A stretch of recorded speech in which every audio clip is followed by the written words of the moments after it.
Nous sommes le 4 janvier et on va continuer le chapitre 18. Le premier adjoint.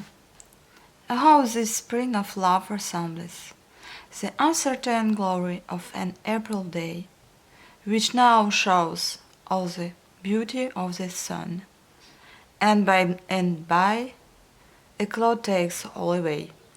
Two Gentlemen of Verona. Donc, on continue en français. Un soir au coucher du soleil, assis auprès de son ami, au fond du verger, loin des importuns, il rêvait profondément. Des moments si doux, pensait-il, dureront-ils toujours? Son âme était tout occupée de la difficulté, de la nécessité de prendre un état. Il déplorait ce grand accès de malheur qui termine l'enfance et gâte les premières années de la jeunesse peu riche.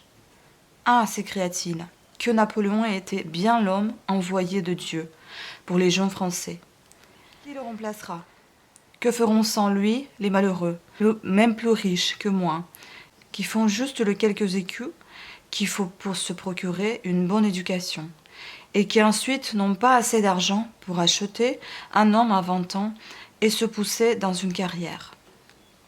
Quoi qu'on fasse, ajouta-t-il avec un profond soupir, ce souvenir fatal nous empêchera à jamais d'être heureux.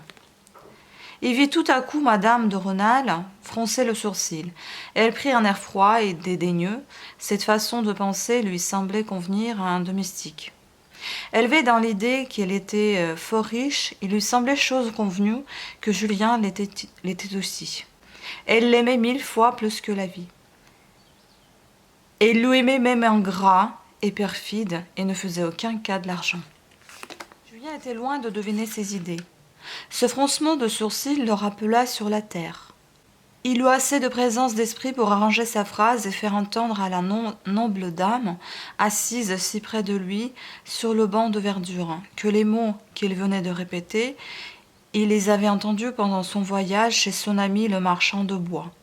C'était le raisonnement des impies. « Eh bien, ne vous mêlez plus à ces gens-là, » dit madame de Rênal, gardant encore un peu de cet air glacial qui tout à coup avait succédé à l'expression de la plus douce et intime tendresse. Ce froncement de sourcils, ou plutôt le remords de son imprudence, fut le premier échec porté à l'illusion qui entraînait Julien. Il se dit « Elle est bonne et douce, son goût pour moi est vif, mais elle a été élevée dans le camp ennemi. » Ils doivent surtout avoir peur de cette classe d'hommes de cœur qui, après une bonne éducation, n'a pas assez d'argent pour entrer dans une carrière. Que deviendraient-ils, ces nobles, s'il nous était donné de les combattre à armes égales? Moi, par exemple, maire de Verrières, bien intentionné et honnête comme l'est, au fond, M. de Rênal, comme j'enlèverais le vicaire, M. Valnon et toute leur friponnerie, comme la justice triompherait dans les verrières. Ce ne sont pas leurs talents qui me feraient obstacle. Ils tâtonnent sans cesse. Le bonheur de Julien fut ce jour-là sur le point de devenir durable. Il manqua un autre héros d'oser être sincère.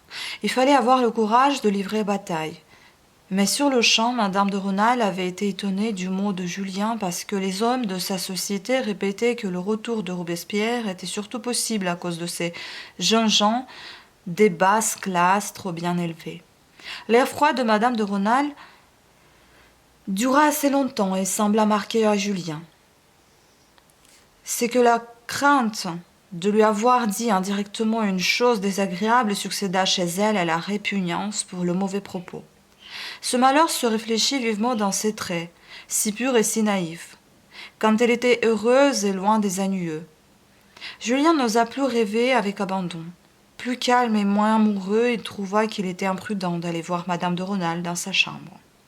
Il valait mieux qu'elle vienne chez lui. Si un domestique l'apercevait courant dans la maison, 20 prétextes différents pouvaient expliquer cette démarche. Mais cet arrangement avait aussi ses inconvénients. Julien avait reçu de Fouquet des livres que lui, élève en théologie, n'eût jamais pu demander à un libraire. Il n'osait les ouvrir que de nuit.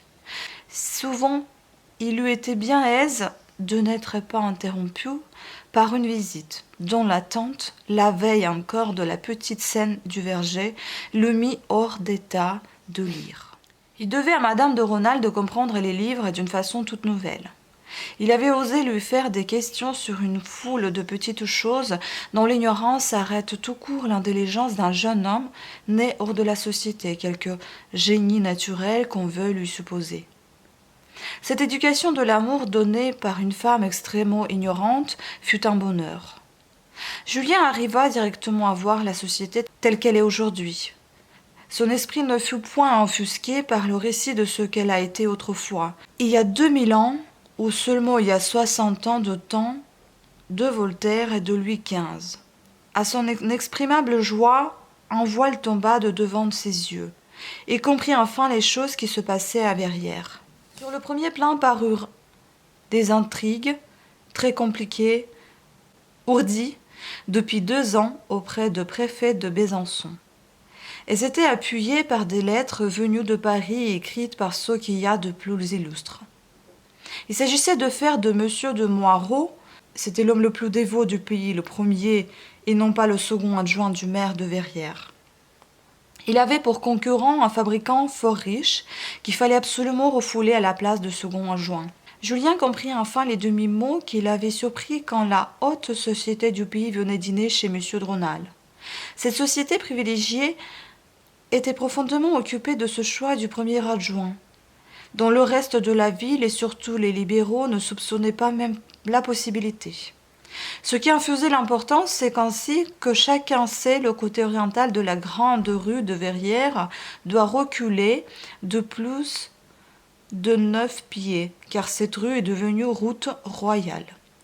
Or, c'est M. de Moirod, qui avait 3 maisons dans le cas de reculer, parvenait à être premier adjoint, et par la suite maire dans le cas où M. de Rênal serait nommé député, et fermerait les yeux, et l'on pourrait faire aux maisons qui avancent sur la voie publique de petites réparations imperceptibles, au moyen desquelles il durait 100 ans. Malgré la haute piété et la probité reconnue de M. Moirod, on était sûr qu'il serait coulant, car il avait beaucoup d'enfants. Parmi les maisons qui devaient reculer, 9 appartenaient à tout ce qu'il y a de mieux dans Verrières. Aux yeux de Julien, cette intrigue était bien plus importante que l'histoire de la bataille de Fontenoy, dont il voyait le nom pour la première fois dans un des livres que Fouquier lui avait envoyés. Il avait des choses qui étonnaient Julien depuis 5 ans, qu'il avait commencé à aller les soirs chez le curé. Mais la discrétion et l'humilité d'esprit étant les premières qualités d'un élève en théologie, il lui avait toujours été impossible de faire des questions. Un jour, Madame de Rênal donnait un ordre au valet de chambre de son mari, l'ennemi de Julien. « Mais madame, c'est aujourd'hui le dernier vendredi du mois, répondit cet homme d'un air singulier. « Allez, dit Madame de Rênal. »« Eh bien, dit Julien, il va se rendre dans ce magasin à Foin-Église, autrefois et récemment rendu au culte. Mais pourquoi faire? Voilà un de ces mystères que je n'ai jamais pu pénétrer. » C'est une institution fort salutaire, mais bien singulière, répondit Madame de Rênal. Les femmes n'y sont point admises. Tout ce que j'en sais, c'est que tout le monde s'y tutoie. Par exemple, ce domestique va y trouver M. Valnon, et cet homme se fier et si sot ne sera point fâché de s'entendre tutoyer par Saint-Jean, et lui répondra sur le même ton. Si vous tenez à savoir ce qu'on y fait, je demanderai des détails à M. de Maugiron et à M. Valnon. Nous payons 20 francs par domestique, afin qu'un jour il nous égorge pas, si la terreur de 93 revient. Le temps volait.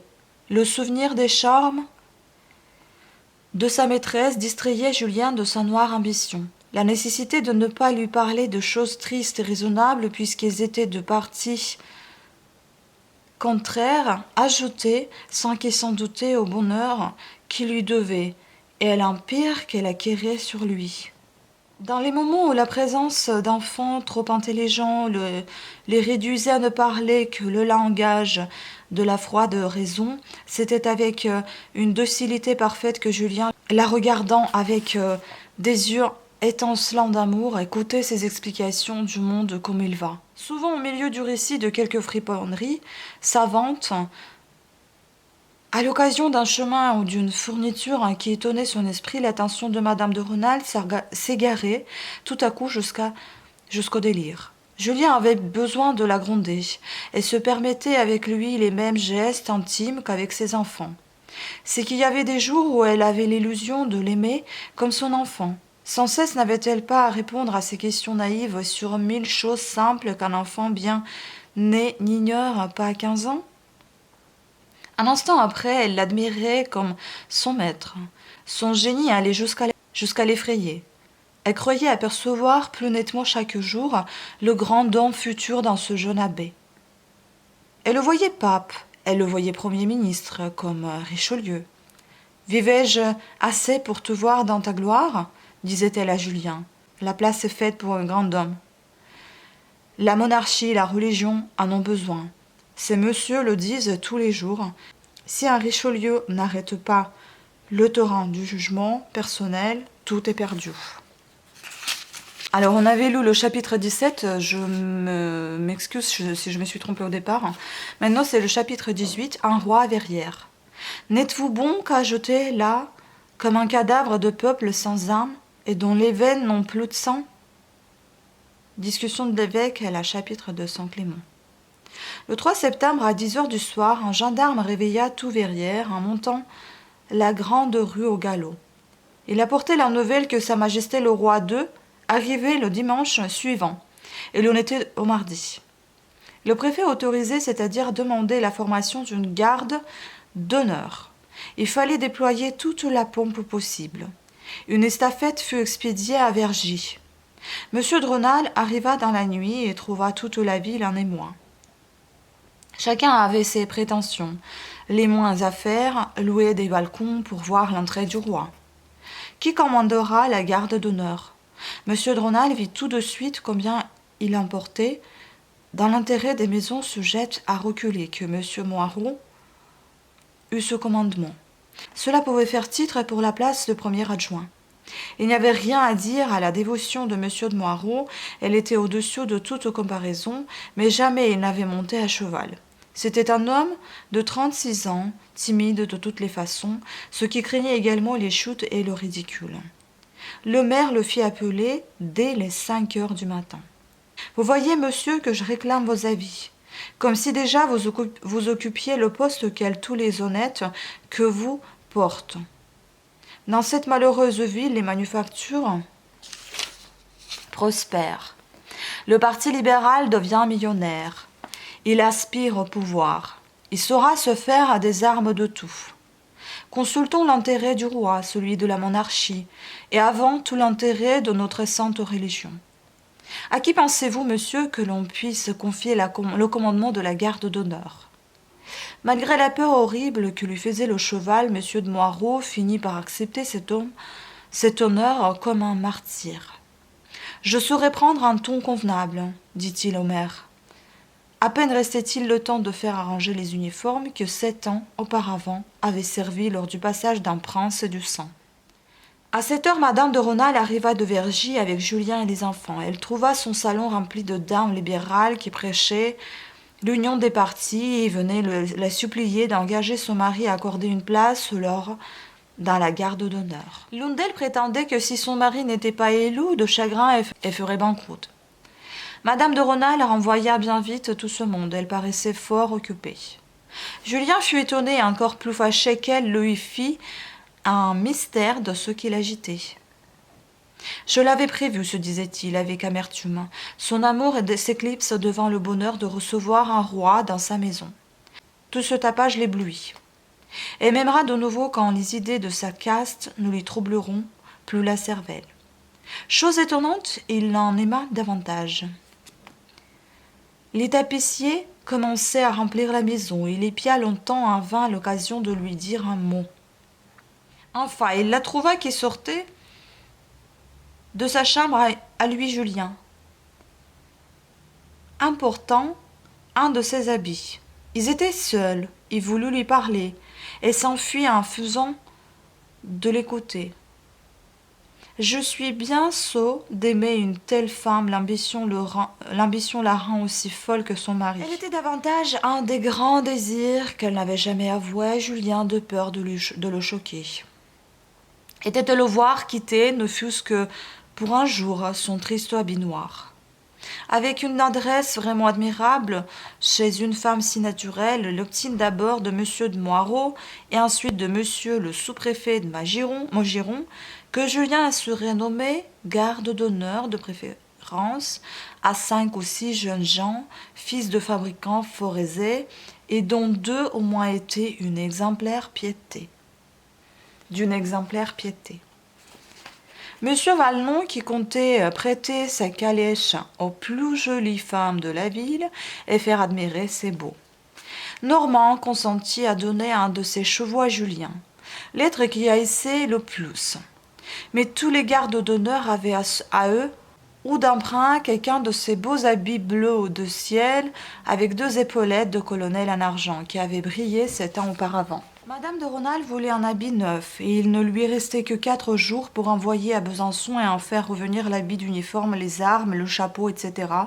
Tout ce qui fait un garde d'honneur. Ce qu'il y a de plaisant, c'est qu'elle trouvait imprudent de faire l'habit de Julien à Verrières. Elle voulait le surprendre, lui et la ville. Le travail des gardes d'honneur et de l'esprit public terminé, le maire eut à s'occuper d'une grande cérémonie religieuse. Le roi d'eux ne voulait pas passer à Verrières sans visiter la fameuse relique de Saint Clément que l'on conserve à Bray-le-Haut, à une petite lieue de la ville. On désirait un clergé nombreux, ce fut l'affaire la plus difficile à arranger. Monsieur Maslon, le nouveau curé, voulait à tout prix éviter la présence de monsieur Chélan. En vain, monsieur de Rênal lui représentait qu'il y aurait imprudence, monsieur le marquis de la Mole, dont les ancêtres ont été si longtemps gouverneurs de la province, avait été désigné pour accompagner le roi d'eux. Il connaissait depuis 30 ans l'abbé Chélan. Il demanderait certainement de ses nouvelles en arrivant à Verrières, et s'il le trouvait disgracié, il était homme à aller le chercher dans la petite maison où il s'était retiré accompagné de tout le cortège dont il pourrait disposer. Quel soufflet! « Je suis déshonoré ici à Besançon, répondait l'abbé Maslon. S'y paraît dans mon clergé. Un janséniste, grand Dieu.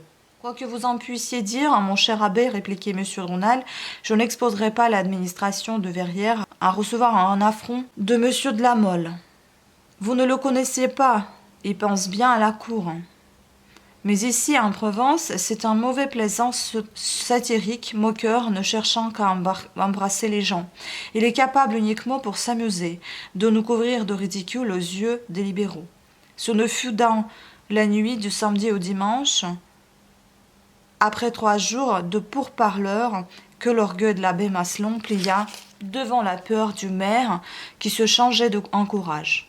Il fallut écrire une lettre mieuse à l'abbé Chélan pour le prier d'assister à la cérémonie de la relique de Bray-le-Haut, si toutefois son grand âge et ses infirmités le lui permettaient. M. Chélan demanda et obtint une lettre d'invitation pour Julien, qui devait l'accompagner en qualité de sous-diacre. Dès le matin du dimanche, des milliers de paysans arrivés des montagnes voisines inondèrent les rues de Verrières. Il faisait le plus beau soleil. Enfin, vers les 3 heures, toute cette foule fut agitée.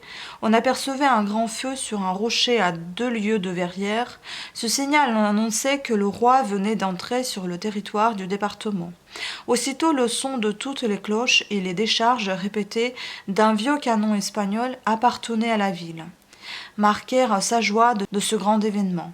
La moitié de la population monta sur les toits. Toutes les femmes étaient au balcon. La garde d'honneur se mit en mouvement. On admirait les brillants uniformes, chacun reconnaissait un parent, un ami. On se moquait de la peur de M. de Moirod, dont à chaque instant la main prudente était prête à saisir l'arçon de sa selle. Mais une remarque fit oublier toutes les autres. Le premier cavalier de la 9e file était un fort joli garçon, très mince, que d'abord on ne reconnut pas. Bientôt un cri d'indignation chez les uns, chez d'autres, le silence de l'étonnement annoncèrent une sensation générale. On reconnaissait dans ce jeune homme montant un des chevaux normands de M. Valmont, le petit Sorel, fils de charpentier. Il eut qu'un cri contre le maire, surtout parmi les libéraux, quoi parce que ce petit ouvrier déguisé en abbé était précepteur de ces marmots, et il avait l'audace de le nommer garde de l'honneur, au préjudice de messieurs tels et tels, riches fabricants. Ces messieurs, disait une dame banquière, devraient bien faire une avanie à ce petit insolent, né dans la crotte. Il est sournois et porte un sabre, répondait le voisin. Il serait assez traître pour leur couper la figure. Les propos de la société noble étaient plus dangereux. Les dames se demandaient si c'était du maire tout seul que provenait cette haute inconvenance. En général, on rendait justice à son mépris pour les défauts de naissance. Pendant qu'il était l'occasion de tant de propos, Julien était le plus heureux des hommes. Naturellement hardi, il se tenait mieux à cheval que la plupart des jeunes gens de cette ville de montagne. Il voyait dans les yeux des femmes qu'il était question de lui. Ses épaulettes étaient plus brillantes parce qu'elles étaient neuves. Son cheval se cabrait à chaque instant et il était au comble de la joie. Son bonheur n'eut plus de borne lorsque, passant près du vieux rempart, le bruit de la petite pièce de canon fit sauter son cheval lors du rang. Par un grand hasard, il ne tomba pas. De ce moment, il se sentit un héros. Il était officier d'ordonnance de Napoléon et chargeait une batterie. Personne n'était plus heureuse que lui. D'abord, elle l'avait vu passer une des croisées de l'hôtel de ville, montant ensuite en calèche et faisant rapidement un grand détour. Elle arriva à temps pour frémir, quand son cheval la porta hors du rang. Enfin, sa calèche sortant au grand galop par une autre porte de la ville. Elle parvint à rejoindre la route par où le roi devait passer, et put suivre la garde d'honneur avant pas de distance, au milieu d'une noble poussière. 10 000 paysans crièrent « Vive le roi !» quand le maire eut l'honneur de haranguer Sa Majesté. 1 heure après, lorsque tous les discours écoutés, le roi allait entrer dans la ville. La petite accident s'ensuivit, non pour les canonniers qui avaient fait leurs preuves à Leipzig et à Montmirail, mais pour le futur premier adjoint, M. de Moirod. Son cheval le déposa mollement dans l'unique bourbier qui fut sur la grande route, ce qui fit esclandre, parce qu'il fallut le tirer de là pour que la voiture du roi pût passer. Sa Majesté descendit à la belle église neuve que ce jour-là était parée de tous ses rideaux cramoisis. Le roi devait dîner aussitôt après remonter en voiture pour aller vénérer la relique de Saint Clément. À peine le roi fut-il à l'église que Julien galopa vers la maison de M. de Rênal. Là, il quitta en soupirant son bel habit bleu de ciel, son sabre, ses épaulettes, pour reprendre le petit habit noir râpé. Il remonta à cheval et en quelques instants fut à Bray-le-Haut, qui occupe le sommet d'une fort belle colline. L'enthousiasme multiplie ces paysans, pensa Julien. On ne peut se remuer à Verrières et en voici plus de 10 000 autour de cette antique abbaye. À moitié ruinée par le vandalisme révolutionnaire, elle avait été magnifiquement rétablie depuis la Restauration, et l'on commençait à parler de miracles. Julien rejoignit l'abbé Chélan qui le gronda fort et lui remit une soutane et un surplis. Il s'habillait rapidement et suivit M. Chélan qui se rendait auprès du jeune évêque d'Agde. C'était un neveu de M. de la Mole, récemment nommé, ce qui avait été chargé de montrer la relique au roi, mais l'on ne put trouver cet évêque. Le clergé s'impatientait. Il attendait son chef dans le cloître sombre et gothique de l'ancienne abbaye. On avait réuni 24 curés pour figurer l'ancien chapitre de Bray-le-Haut, composé avant 1789 de 24 chanoines. Après avoir déploré pendant 3/4 d'heure la jeunesse de l'évêque, les curés pensèrent qu'il était convenable que monsieur le doyen se retirât vers Monseigneur pour l'avenir que le roi allait arriver. Monsieur Chélan l'avait fait doyen, malgré l'humeur qu'elle témoignait à Julien et lui fit signe de le suivre. Julien portait fort bien son surplis. Au moyen de je ne sais quel procédé de toilette ecclésiastique, arrivé à l'appartement de l'évêque, de grands laquais bien chamarrés daignèrent à peine répondre au vieux curé que monseigneur n'était pas visible. On se moqua de lui quand il voulut expliquer qu'en sa qualité de doyen du chapitre noble du Bray-le-Haut, il avait le privilège d'être admis en tout temps auprès de l'évêque officiant. L'humeur hautaine de Julien fut choquée de l'insolence des laquais. Il se mit à parcourir les dortoirs de l'antique abbaye, secouant toutes les portes qu'il rencontrait. Une fort petite céda ses efforts. Il se trouva dans une cellule au milieu des valets de chambre de monseigneur. Un habit noir et la chaîne au cou. À son air pressé, ces messieurs le crurent mandé par l'évêque et le laissèrent passer. Il fit quelques pas et se trouva dans une immense salle gothique extrêmement sombre et toute lambrissée de chênes noirs. À l'exception d'une seule, les fenêtres en ogive avaient été murées avec des briques. La grossièreté de cette maçonnerie n'était déguisée par rien et faisait un triste contraste avec l'antique magnificence de la boiserie. Les deux grands côtés de cette salle célèbre parmi les antiquaires bourguignons, et que le duc Charles le Téméraire avait fait bâtir vers 1470, en expiation de quelques péchés, étaient garnis de stalles de bois richement sculptés. On y voyait figurer en bois de différentes couleurs tous les mystères de l'Apocalypse. Cette magnificence mélancolique et dégradée par la vue des briques nues et du plâtre encore tout blanc toucha Julien. Il s'arrêta en silence à l'autre extrémité de la salle, près de l'unique fenêtre par laquelle le jour pénétrait, et vit un miroir mobile en acajou. Un jeune homme en robe violette et un surplis de dentelle, mais la tête nue. Elle était arrêtée à 3 pas de la glace. Ce meuble semblait étrange en un tel lieu, et sans doute il avait été apporté de la ville. Julien trouva que le jeune homme avait l'air irrité. De la main droite, il donnait gravement des bénédictions du côté de miroir. Que peut signifier ceci, pensa-t-il. Est-ce une cérémonie préparatoire qu'accomplit ce jeune prêtre ? C'est peut-être le secrétaire de l'évêque. Il sera insolent comme les laquais. Ma foi, n'importe. Essayons.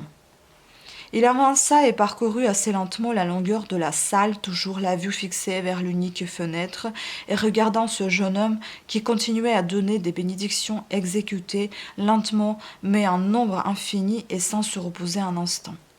À mesure qu'il approchait, il distinguait mieux son air fâché. La richesse de surplus garnie de dentelle arrêta involontairement Julien à quelques pas du magnifique miroir. « Il est de mon devoir de parler, se dit-il enfin, mais la beauté de la salle l'avait ému, et il était froissé d'avance des mots durs qu'on allait lui adresser. Le jeune homme le vit dans la psyché, se retourna, et quittant subitement l'air fâché, lui dit du ton le plus doux. « Eh bien, monsieur, est-elle enfin rangée ?» Julien resta stupéfait. Comme ce jeune homme se tournait vers lui, Julien vit la croix pectorale sur sa poitrine, c'était l'évêque d'Agde. C'est jeune, pensa Julien, tout au plus 6 ou 8 ans de plus que moi. Il eut honte de ses éperons. Monseigneur, répondit-il timidement, je suis envoyé par le doyen du chapitre de Monsieur Chélan. Ah, il m'est fort recommandé, dit l'évêque d'un ton poli qui redoubla l'enchantement de Julien. Mais je vous demande pardon, monsieur. Je vous prenais pour la personne qui doit me rapporter ma mitre. On l'a mal emballée à Paris, la toile d'argent est horriblement gâtée vers le haut. Cela fera le plus vilain effet, ajouta le jeune évêque d'un air triste, et encore on me fait attendre. Monseigneur, je vais chercher la mitre si votre grandeur le permet. Les beaux yeux de Julien firent leur effet. Allez, monsieur, répondit l'évêque avec une politesse charmante. Il me la faut sur le champ. Je suis désolé de faire attendre messieurs du chapitre. Quand Julien fut arrivé au milieu de la salle, il se retourna vers l'évêque qui le vit, qui s'était remis à donner des bénédictions. « Qu'est-ce que cela peut être se demanda Julien. Sans doute, c'est une préparation ecclésiastique nécessaire à la cérémonie qui va avoir lieu. Comme il arrivait dans la cellule où se tenaient les valets de chambre, il vit le mitre entre leurs mains. Ces messieurs, cédant malgré eux au regard impérieux de Julien, lui remirent la mitre de Monseigneur. Il se sentit fier de la porter en traversant la salle. Il marchait lentement, il la tenait avec respect. Il trouva l'évêque assis devant la glace, mais de temps à autre, sa main droite, quoique fatiguée, donnait encore la bénédiction. Julien l'aida à placer sa mitre. L'évêque secoua la tête. « Ah, elle tiendra, dit-il à Julien d'un air content. Voulez-vous éloigner un peu ?» Alors l'évêque alla fort vite au milieu de la pièce, puis se rapprochant du miroir à pas lents, il reprit l'air fâché et donnait gravement des bénédictions. Julien était immobile d'étonnement. Il était tenté de comprendre, mais n'osait pas. L'évêque s'arrêta et le regardant avec un air qui perdait rapidement de sa gravité. « Que dites-vous de ma mitre, monsieur? Va-t-elle bien ?»« Fort bien, monseigneur. Elle n'est pas trop en arrière, cela aurait l'air un peu... Mais elle n'est pas trop en arrière, cela aurait l'air un peu niais. Mais il ne faut pas non plus la porter baissée sur les yeux comme un shako d'officier. Elle me semble aller fort bien. Le roi d'eux est accoutumé à un clergé vénérable et sans doute fort grave. Je ne voudrais pas, à cause de mon âge, surtout avoir l'air trop léger. » Et l'évêque se mit de nouveau à marcher en donnant des bénédictions. « C'est clair, dit Julien, osant enfin comprendre, il s'exerce à donner la bénédiction. Après quelques instants, « Je suis prêt, dit l'évêque. Allez, monsieur, avertir monsieur le doyen et messieurs du chapitre. » Bientôt, monsieur Chélan, suivi des deux curés les plus âgés, entra par une fort grande porte magnifiquement sculptée et que Julien n'avait pas aperçue. Mais cette fois, il resta à son rang, le dernier de tous. Il ne put voir l'évêque que par-dessus les épaules des ecclésiastiques qui se pressaient en foule à cette porte. L'évêque traversait lentement la salle. Lorsqu'il fut arrivé sur le seuil, les curés se formèrent en procession. Après un petit moment de désordre, la procession commença à marcher en entonnant un psaume. L'évêque s'avançait le dernier entre M. Chélan et un autre curé fort vieux. Julien se glissa tout à fait près de Monseigneur, comme attaché à l'abbé Chélan. On suivit les longs corridors de l'abbaye de Bray-le-Haut. Malgré le soleil éclatant, ils étaient sombres et humides. On arriva enfin au portique du cloître. Julien était stupéfait d'admiration pour une si belle cérémonie. L'ambition réveillée par le jeune âge de l'évêque, la sensibilité et la politesse exquise de ce prélat se disputaient son cœur. Cette politesse était bien autre chose que celle de M. de Rênal, même dans ses bons jours. Plus on s'élève vers le premier rang de la société, se dit Julien, plus on trouve de ses manières charmantes.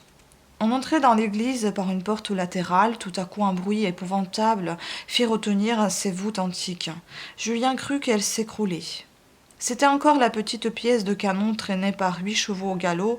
Elle venait d'arriver, et à peine arrivée, mise en batterie par les canonniers de Leipzig. Elle tirait 5 coups par minute, comme si les Prussiens eussent été devant elle. Ce bruit admirable ne fit plus d'effet sur Julien. Elle ne songeait plus à Napoléon et à la gloire militaire. Si jeune pensait-il être évêque d'Agde, mais où est Agde? Et combien cela rapporte-t-il? 200 ou 300 000 francs peut-être? Les laquais de Monseigneur parurent avec un dé magnifique. Monsieur Chélan prit l'un des bâtons, mais dans le fait, ce fut Julien qui le porta. L'évêque se plaça dessous. Réellement, il était parvenu à se donner l'air vieux. L'admiration de notre héros n'eut plus de bornes. Que ne fait-on pas avec de l'adresse, pensa-t-il. Le roi entra. Julien eut le bonheur de le voir de très près. L'évêque le harangua avec onction, et sans oublier une petite nuance de trouble fort poli pour sa majesté. Nous ne répéterons point la description des cérémonies de Bray-le-Haut. Pendant 15 jours, elles ont rempli les colonnes de tous les journaux de département. Julien apprit par le discours de l'évêque que le roi descendait de Charles le Téméraire. Plus tard, il entra dans les fonctions de Julien de vérifier les comptes de ceux qu'avait coûté cette cérémonie. Monsieur de la Mole, qui avait fait avoir un évêché à son neveu, avait voulu lui faire la galanterie de se charger de tous les faits. La seule cérémonie de Bray-le-Haut coûta 3800 francs. Après le discours de l'évêque à la réponse du roi, Sa Majesté se plaça sous le dais. Ensuite, elle s'agenouilla fort dévotement sur un coussin près de l'autel. Le chœur était environné de stalles, et les stalles élevaient de 2 marches sur le pavé. C'était sur la dernière de ces marches que Julien était assis au pied de M. Chélan, à peu près comme un caudataire près de son cardinal, à la chapelle Sixtine à Rome.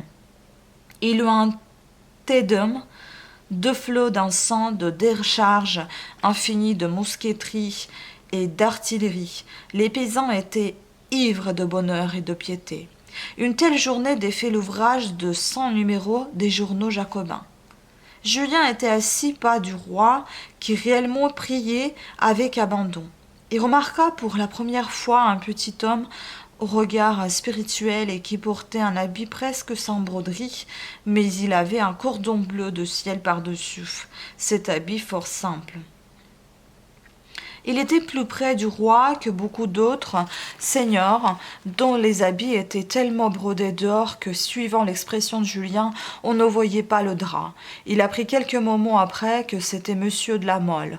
Il lui trouva l'air hautain et même insolent. « Ce marquis ne serait pas poli, comme mon joli évêque, pensait-il. Ah, il était ecclésiastique, grand, doux et sage. Mais le roi est venu pour vénérer la relique. Et je ne vois point de relique. Où sera Saint Clément? Un petit clerc, ce voisin, lui apprit que la vénérable relique était dans le haut de l'édifice, dans une chapelle ardente. Qu'est-ce qu'une chapelle ardente, se dit Julien. Mais il ne voulut pas demander l'explication de ce mot, son attention redoubla. En cas de visite d'un prince souverain, l'étiquette veut que les chanoines n'accompagne pas l'évêque. Mais en se mettant en marche pour la chapelle ardente, Monseigneur d'Agde appela l'abbé Chélan. Julien osa le suivre. Après avoir monté un long escalier, on parvint à une porte extrêmement petite, mais dont la chambranle gothique était dorée avec magnificence. Cet ouvrage avait l'air fait de la veille. Devant la porte étaient réunies à genoux 24 jeunes filles appartenant aux familles les plus distinguées de Verrières. Avant d'ouvrir la porte, l'évêque se mit à genoux au milieu de ces jeunes filles toutes jolies. Pendant qu'il priait à haute voix, elles semblaient ne pouvoir assez admirer ses belles dentelles, sa bonne grâce, sa figure si jeune et si douce. Ce spectacle fit perdre à notre héros ce qui lui restait de raison. À cet instant, il se fut battu pour l'inquisition de la bonne foi. La porte s'ouvrit tout à coup. La petite chapelle parut comme embrasée de lumière. On apercevait sur l'autel plus de 1000 cierges divisés en 8 rangs séparés entre eux par des bouquets de fleurs. L'odeur suave de l'encens le plus pur sortait en tourbillon de la porte de sanctuaire. La chapelle dorée à neuf était fort petite, mais très élevée. Julien remarqua qu'il y avait sur l'autel des cierges qui avaient plus de 15 pieds de haut. Les jeunes filles ne purent retenir un cri d'admiration. On n'avait admis dans le petit vestibule de la chapelle que les 24 jeunes filles, les 2 curés et Julien. Bientôt le roi arriva, suivi du seul monsieur de la Mole et de son grand chambellan. Les gardes eux-mêmes restèrent en dehors, à genoux et présentant les armes. Sa Majesté se précipita plutôt qu'elle ne se jeta sur le prie-Dieu. Ce fut alors seulement que Julien, collé contre la porte dorée, aperçut par-dessous le bras nu d'une jeune fille, la charmante statue de Saint Clément. Il était caché sous l'autel, en costume de jeune soldat romain. Il avait au cou une large blessure d'où le sang semblait couler. L'artiste s'était surpassé, ses yeux mourants mais pleins de grâce étaient à demi fermés. Une moustache naissante ornait cette bouche charmante qui, à demi fermée, avait encore l'air de prier. À cette vue, la jeune fille voisine de Julien pleura à chaudes larmes. Une de ces larmes tomba sur la main de Julien. Après un instant de prière, dans le plus profond silence troublé seulement par le son lointain des cloches de tous les villages à 2 lieues à la ronde, l'évêque d'Agde demanda au roi la permission de parler. Il finit un petit discours fort touchant par des paroles simples, mais dont l'effet n'en était que mieux assuré. N'oubliez jamais, jeunes chrétiens, que vous avez vu l'un des plus grands rois de la terre à genoux devant les serviteurs de ce Dieu tout-puissant et terrible. Ces serviteurs faibles, persécutés, assassinés sur la terre, comme vous le voyez par la blessure encore sanglante de Saint Clément, ils triomphent au ciel. N'est-ce pas, jeunes chrétiens, vous vous souviendrez à jamais de ce jour? Vous détesterez l'impie. À jamais vous serez fidèles à ce Dieu si grand, si terrible, mais si bon. À ces mots, l'évêque se leva avec l'autorité. « Vous me le promettez, dit-il, en avançant le bras d'un air inspiré. « Nous le promettons, dirent les jeunes filles en fondant en larmes. « Je reçois votre promesse au nom de Dieu terrible, ajouta l'évêque, d'une voix tonnante. Et la cérémonie fut terminée. Le roi lui-même pleurait. Ce ne fut que longtemps après que Julien eut assez de sang-froid pour demander où étaient les os du sang envoyé de Rome à Philippe le Bon, duc de Bourgogne. On lui apprit qu'ils étaient cachés dans la charmante figure de cire. Sa Majesté digna permettre aux demoiselles qui l'avaient accompagné dans la chapelle de porter un ruban rouge sur lequel étaient brodés ces mots « Haine à l'impie, adoration perpétuelle ». Messieurs de la Mole fit distribuer aux paysans 10 000 bouteilles de vin. Le soir, à Verrières, les libéraux trouvèrent une raison pour illuminer 100 fois mieux que les royalistes. Avant de partir, le roi fit une visite à monsieur de Moiron. Voilà, on va terminer ici. La fois prochaine, on va lire le chapitre 19 et le chapitre 20. Et ainsi de suite. En tout, il y en a beaucoup de chapitres. Donc, il faut avoir beaucoup de courage pour écouter tout ceci jusqu'à la fin. Et j'espère que j'aurai assez de courage de vous lire tout ce livre, puisqu'il ne se lit pas très facilement. Et donc, on a en tout, je ne sais pas moi, plus de 25 chapitres, je pense. Voilà.